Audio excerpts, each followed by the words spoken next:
இன்னைக்கு வந்து சிதம்பரம் என்ன சொல்லியிருக்காருன்னா, நான் ஊழலே பண்ணல, ஊழலில் மொத்த உரிமை அருணாள் பிசி சிதம்பரம் அவர்கள் தான், நான் எந்த ஊழலும் பண்ணலை அப்படிங்கிற. ரைட்டு, நீங்கள் ஊழல் பின்னாடி உங்கள் பையன் யார்? கார்த்திக் சிதம்பரம். அவர் கார்த்திக் சிதம்பரத்தோட வேலையை என்ன தெரியுமா? அவர் தான் இந்த நாட்டோட பிரதமர் மாதிரி நடந்துக்கிறோம். நான் பல தடவை பார்த்துருக்கேன். ஆக கடன் ரத்தாயிரும். உட்காருங்க, தயவுசெய்து கொடி வச்சுருங்க, எல்லாரும் உட்காருங்க. கொடி இருக்கிறதுனால எல்லாருக்கும் மறைக்குதான், அதான் சத்தம் போடுறாங்க, மீட்டிங் கெடுது. தயவுசெய்து கொடியெல்லாம் அதான்.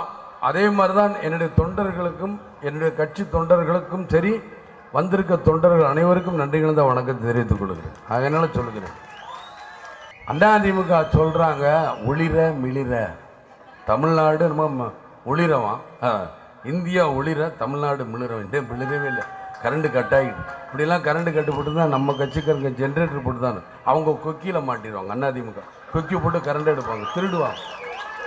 ஏனென்றால் இதுதான் அவங்கக்கிட்ட எப்பயுமே திருட்டுத்தனம் தான் அதிகமாக இருக்கும். பவானி சிங்குங்கிறது இவங்க வந்து ஊழலே இல்லைங்கிறாங்க. ஊழல் இல்லைன்னா அப்போ வாங்கின சொத்துக்கு 1992 93 அவங்க சம்பளம் வந்து அவங்க வருமான வரித்தில் காட்டினது வந்து 2 கோடி ரூபா மொத்த சொத்தோட வருமானம். 96க்குள்ளே 95 கேஸ் ஃபைல் பண்ணாங்க. 96க்குள்ளே அவங்களுடைய வருமானம் 64 கோடி ரூபாயோ 66 கோடி ரூபாயோ சுமார். அதை சொல்லும் பொழுது என்ன ஆச்சு, அதோட மதிப்பு மாத்திரம் இன்னைக்கு சூழ்நிலைக்கு 5000 கோடி ரூபாய். இது 5000 கோடி ரூபாய் வச்சு என்னையா கொண்டு போய் என்ன பண்ண போகிறாங்க எனக்கு ஒன்றும் புரியலை. அதான் எனக்கு ஞாபகம்லாம் வரதில்லன்னா இவங்களுடைய கதை தான் எனக்கு ஞாபகத்துக்கு வருது.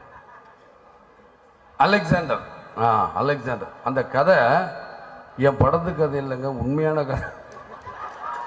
அதாவது அலெக்சாண்டர் இறக்க போகும்பொழுது என்ன சொன்னாரா, சவப்பெட்டி என்னுடைய சவப்பெட்டிக்குள்ளே 2 ஓட்டை வச்சுருக்கேன். எதுக்காக 2 ஓட்டை வைக்க சொன்னாங்க?